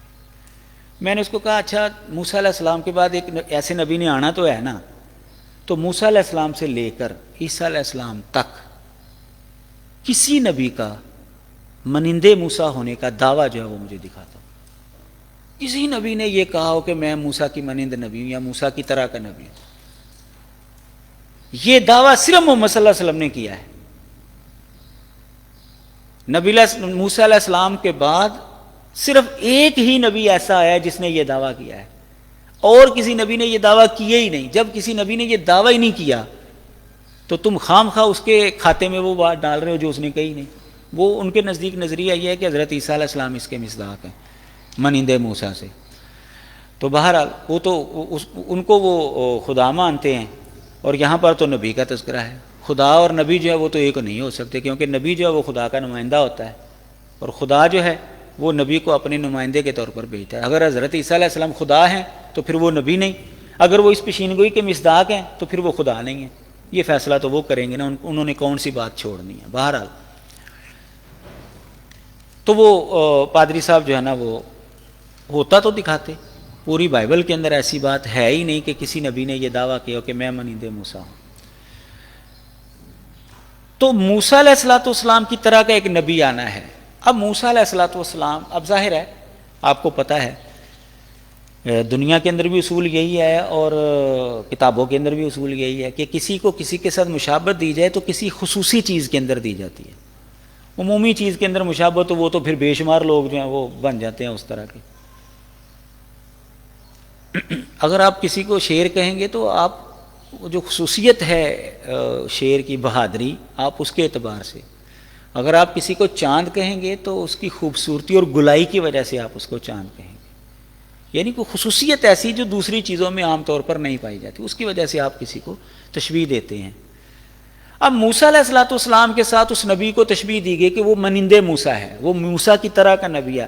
اب موسیٰ علیہ السلام کے اندر وہ کون سی علامت تھی، نشانی تھی جو عام نبیوں سے ہٹ کر تھی، جس کی وجہ سے اس کو مانند موسیٰ کہا گیا ہے؟ اگر کوئی یہ کہے کہ جی وہ انسان ہے تو انسان تو بھائی یہ تو کوئی مشابہت نہ ہوئی، یہ تو ہر انسان کے اندر یہ مشابہت پائی جاتی ہے۔ جی دو ہاتھ تھے، وہ تو سارے انسانوں کے دو ہاتھ ہوتے ہیں۔ نبی ان کے اندر وہ کون سی نشانی تھی، کون سی خصوصیت تھی جس کی وجہ سے یہ عام نبیوں سے الگ تھلگ ہوتے ہیں؟ جب وہ نشانی آپ سمجھ لیں گے نا تو پتہ چلے گا ہاں اس کے اندر مشابہت دی گئی ہے۔ موسیٰ علیہ السلام کی جو نشانی یہودی بھی مانتے ہیں، عیسائی بھی مانتے ہیں اور مسلمان بھی مانتے ہیں، جو ان کو دوسرے نبیوں سے ممتاز کرتی ہے، وہ ہے ان کو اللہ تعالیٰ کی طرف سے شریعت ملی تھی، نئی شریعت ملی تھی ان کو اللہ تعالیٰ کی جانب سے۔ اس لیے تو تورات ان کو دی گئی۔ تورات کا معنی جو عبرانی زبان کے اندر شریعت ہے، تو ان کو شریعت دی گئی تھی۔ یہ ان کا امتیاز ہے باقی نبیوں سے ہٹ کر۔ اب موسیٰ علیہ السلام سے لے کر عیسیٰ علیہ السلام تک کسی نبی کو بقول یہودیوں کے اور بقول مسیحیوں کے نئی شریعت ملی ہی نہیں۔ یہ سارے کے سارے نبی جو ہے نا موسیٰ علیہ السلام کی شریعت کے تابع نبی تھے، حتیٰ کہ عیسیٰ علیہ السلام نے بھی یہی فرمایا تھا کہ یہ نہ سمجھو کہ میں تورات کو منسوخ کرنے کے لیے آیا ہوں، منسوخ نہیں بلکہ پورا کرنے کے لیے آیا ہوں۔ انجیل متی باب 5 کے اندر ان کا یہ قول موجود ہے۔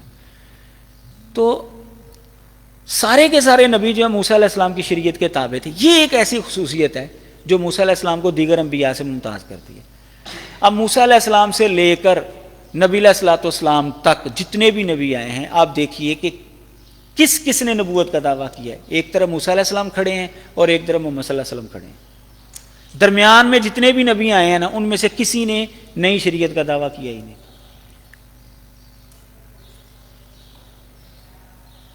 تو آپ ایسے اس کو ثابت کریں گے، ایسے بیان کریں گے کہ نبی موسیٰ علیہ السلام کی جو خصوصیت ہے وہ ہے شریعت، اور موسیٰ علیہ السلام کے بعد صرف دنیا میں ایک ہی ایسا نبی آیا ہے جس نے شریعت کا دعویٰ کیا، اور وہ ہیں محمد صلی اللہ علیہ وسلم۔ لہٰذا نبی علیہ السلام ہی مانند موسیٰ بنتے ہیں۔ یہ ہمارا پہلا پوائنٹ ہوگا۔ دوسرا یہ کہ ان کے بھائیوں میں سے بنی اسرائیل کے بھائیوں میں سے وہ نبی آئے گا۔ اب بنی اسرائیل کے بھائیوں سے کیا مراد ہے؟ ان کا تو سارا زور یہی ہوتا ہے نا یہودیوں اور عیسائیوں کا کہ جی اس سے مراد بنی اسرائیلی خود ہی ہیں۔ کیونکہ بنی اسرائیل، بائبل کے اندر بنی اسرائیل کو ہی بنی اسرائیل کا بھائی کہا گیا ہے، بنی اسماعیل کو یا ان کے دوسرے کزن خاندان کو ان کا بھائی کہا ہی نہیں گیا۔ یہ ایک جب میں نے ان کے ساتھ گفتگو شروع کی، مناظرے شروع کیے، تو اس وقت جو ہے جی آ گئے ہیں، ٹائم ہو گیا ہے، اچھا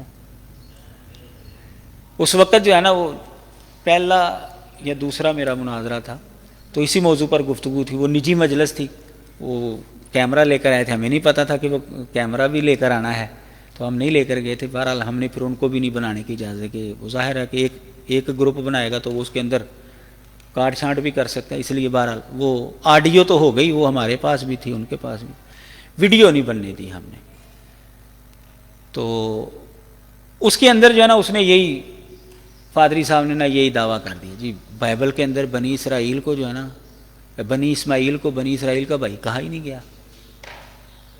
میں نے کہا چلو جی ٹھیک ہے، میں آپ کو دکھا دیتا ہوں، تو میں نے وہ دکھا دیا، تو جو فیصل بیٹھا اس نے کہا جی بالکل آپ نے یہ ثابت کر دیا ہے کہ جی بنی اسماعیل کو بنی اسرائیل کا بھائی کہا گیا ہے بائبل کے اندر۔ تو یہ صرف جو ہے نا وہ اوپر اوپر سے بات کر دیں گے، وہ دیکھیں گے کہ مد مقابل کو کوئی علم ہے کہ نہیں ہے، یہاں اس کو خود علم نہیں ہوگا، اگر اس کو علم ہے تو پھر وہ آپ کو پاؤں سے نکالنے کے لیے آپ یہ بات کریں گے کہ جی بائبل کے اندر تو ایسا ہے ہی نہیں، لہذا بائبل میں بنی اسرائیل کو ہی تو لہذا یہ جو منیندے موسیٰ نبی آنا ہے نا وہ بنی اسرائیل میں سے ہی آئے گا، بنی اسماعیل میں سے آ ہی نہیں سکتا۔ وہ اس طرح جو ہے نبی علیہ الصلوۃ والسلام کو اس مصداق سے ہٹاتے ہیں، ختم کرتے ہیں۔ تو خیر ہمارا ایک تو سوال ان کے اوپر یہ ہوتا ہے کہ پھر بنی اسرائیل کے اندر کوئی ایسا نبی بتا دو جس نے منیندے موسیٰ ہونے کا دعویٰ کیا، پھر یہ ہمارا سوال اپنی جگہ پر قائم رہے گا۔ وہ کیسے ہم نے ثابت کرنا ہے کہ بنی اسماعیل کو بنی اسرائیل کا بھائی کہا گیا ہے؟ پہلا حوالہ کتاب پیدائش باب 17 فقرہ نمبر 5 کے اندر ابراہیم علیہ السلام کو قوموں کا باپ کہا گیا ہے، ابراہیم علیہ السلام کو قوموں کا باپ کہا گیا ہے۔ تو ابراہیم علیہ السلام کی نسل سے کون کون سی قومیں بنی ہیں؟ ان کا بڑا بیٹا اسماعیل تھا، ان کی نسل بنی، الگ قوم ہو گئی بنی اسماعیل۔ ان کا چھوٹا بیٹا جو ہے وہ اسحاق تھا، اسحاق کے 2 بیٹے تھے، بڑے کا نام عیسو تھا، چھوٹے کا نام یعقوب تھا۔ عیسو کی اولاد جو ہے وہ ایک قوم بنی، اس کو بنو ادوم کہا جاتا ہے، ادومی کہا جاتا ہے، اور یعقوب جو ہیں وہ نبی بنے، ان کی اولاد ان سے ایک الگ قوم بنی، ان کو بنی اسرائیل کہا جاتا ہے۔ حضرت ابراہیم علیہ السلام کی ایک اور بیوی تھی جس کا نام بائبل کے اندر کتورہ بیان کیا گیا ہے، اس کی بھی اولاد تھی، وہ اولاد جو ہے وہ یمن کی طرف آ کر جو ہے وہ آباد ہو گئی، تو ان سے ایک الگ قوم جو ہے وہ بنی۔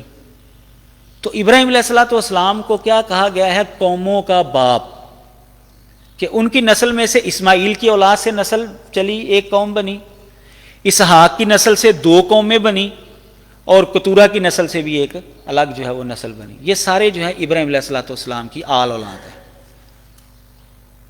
اب جب حضرت ابراہیم علیہ السلام قوموں کے باپ ہوئے تو وہ قومیں آپس میں کیا لگی؟ ان قوموں کا آپس میں رشتہ کیا ہوا؟ پھر بھائی کا رشتہ ہوا۔ اس کا مطلب یہ ہے کہ جو ابراہیم علیہ السلام کی نسل سے دوسری قومیں نکلی ہیں وہ بنی اسرائیل کی بھائی ہیں، اور بنی اسرائیل ان کا بھائی ہے۔ یہ قومیں آپس میں کیا لگیں؟ بھائی بھائی۔ خیر ایک انداز تو یہ ہے۔ بنو عیسو کو، یعنی جو حضرت اسحاق کا بڑا بیٹا تھا عیسو، اس کی اولاد کو بنی اسرائیل کا بھائی کہا گیا ہے۔ بنو عیسو کو بنی اسرائیل کا بھائی کہا گیا ہے واضح لفظوں میں، کتاب استثناء باب 2 فقرہ نمبر 4، باب 2 فقرہ نمبر 8، باب 23 فقرہ نمبر 7 کے اندر۔ اب خاص اسماعیل علیہ السلام کی اولاد کو بنی اسرائیل کا بھائی کہا گیا ہے، اس کے لیے حوالہ ہے، یعنی بنی اسماعیل بنی اسرائیل کی بھائی ہے، یہ قوم اس قوم کی بھائی ہے۔ کتاب پیدائش باب 16 فقرہ نمبر 10 سے 13 تک، باب 25 فقرہ نمبر 18، ان 2 مقامات پر بنی اسماعیل کو بنی اسرائیل کا بھائی کہا گیا ہے. خاص حضرت اسماعیل اور ان کی اولاد کو ان کا بھائی کہا گیا ہے.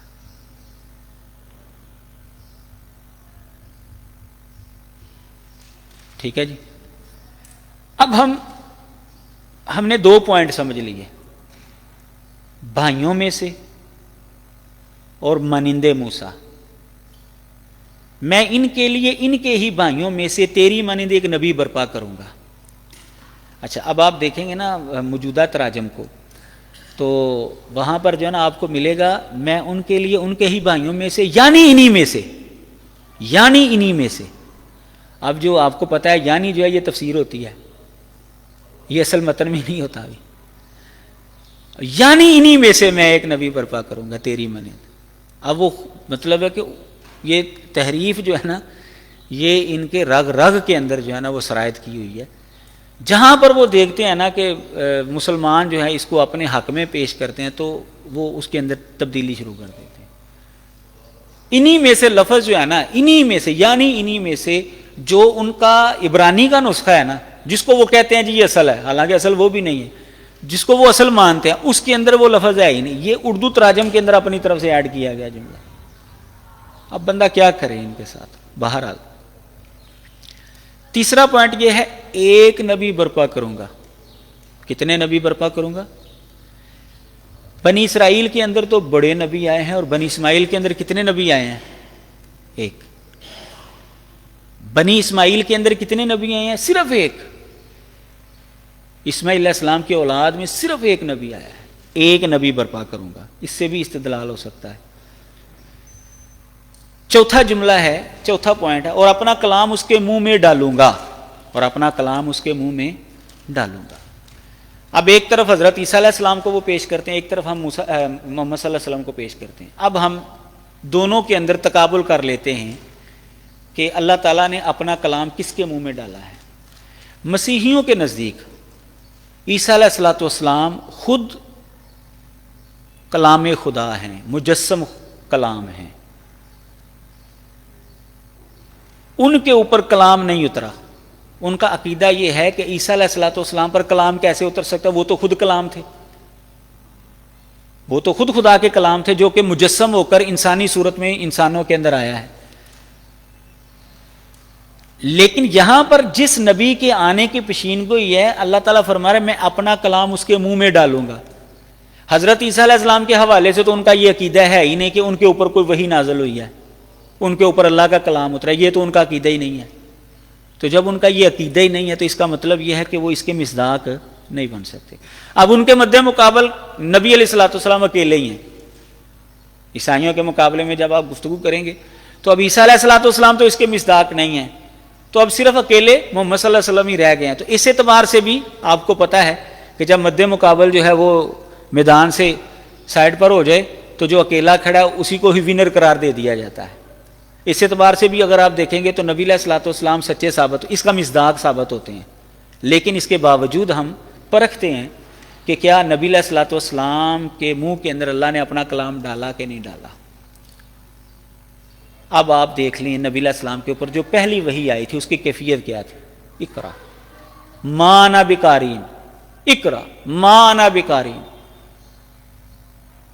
اور اسی طرح جو آیت ہے فَإِذَا قَرَأْنَاهُ فَاتَّبِعْ قُرْآنَهُ، نبی علیہ السلام کے منہ میں حضرت جبریل علیہ السلام نے الفاظ ڈالے تھے. جیسے ہم کسی بچے کو پڑھاتے ہیں نا، پڑھو الف، وہ پڑھتا ہے الف، با وہ پڑھتا ہے با. یہ گویا کہ آپ اپنے الفاظ اس کے منہ میں ڈال رہے ہیں. یہ ہے اس کا مطلب. حضرت جبریل علیہ السلام نے نبی علیہ السلام کے منہ کے اندر الفاظ ڈالے تھے. اقرأ بسم ربک الذی خلق، آپ نے پھر پڑھا. دوسری آیت پڑھائی، پھر آپ نے پڑھا. اس انداز سے آپ کے اوپر وحی نازل ہوئی. تو یہ ہے اللہ تعالیٰ نے اپنا کلام اس نبی کے منہ میں ڈالنا ہے، اور یہ نبی علیہ السلام کے علاوہ اور کسی پر فٹ نہیں آتا. بس کر چلیں جی. اور جو کچھ میں اسے حکم دوں گا، 4 پوائنٹ ہو گئے جی. 5واں پوائنٹ، اور جو کچھ میں اسے حکم دوں گا وہی وہ ان سے کہے گا.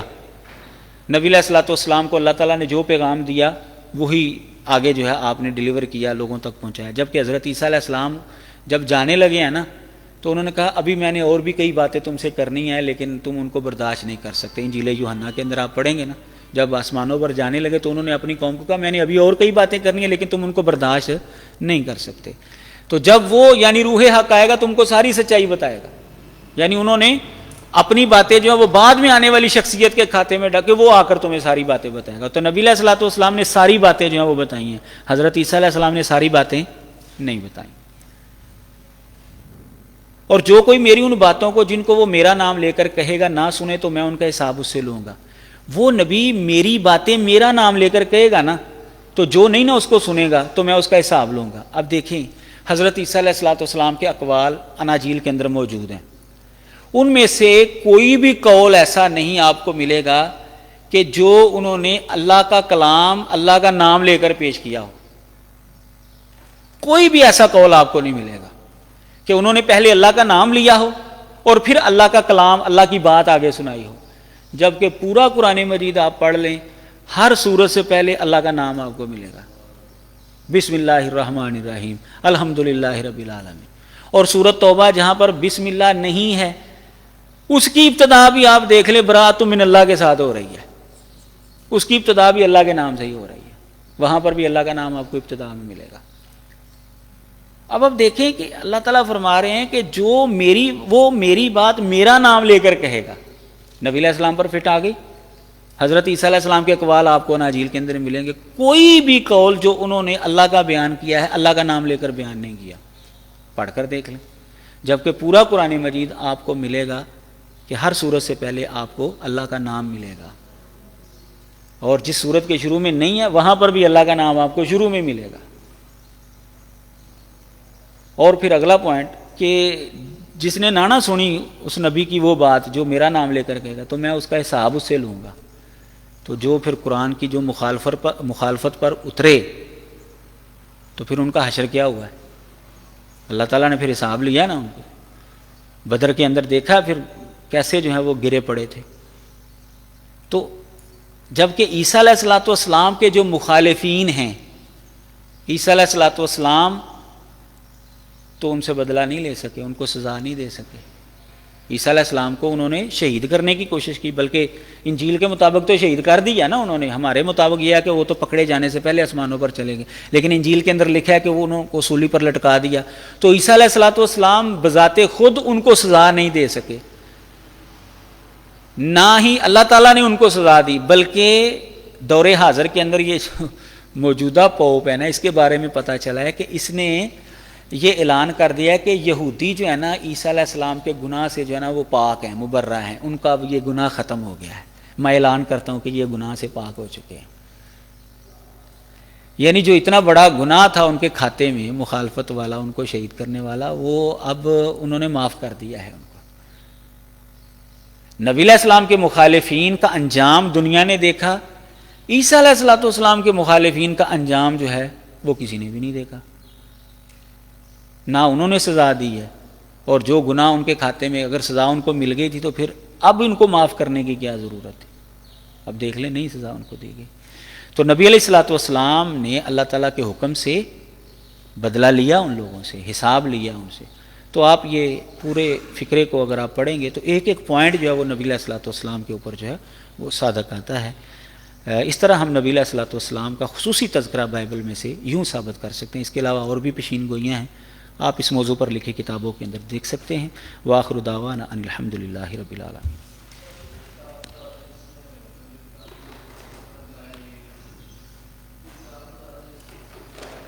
سمجھ نہیں ہے کیا کہہ رہے ہیں آپ؟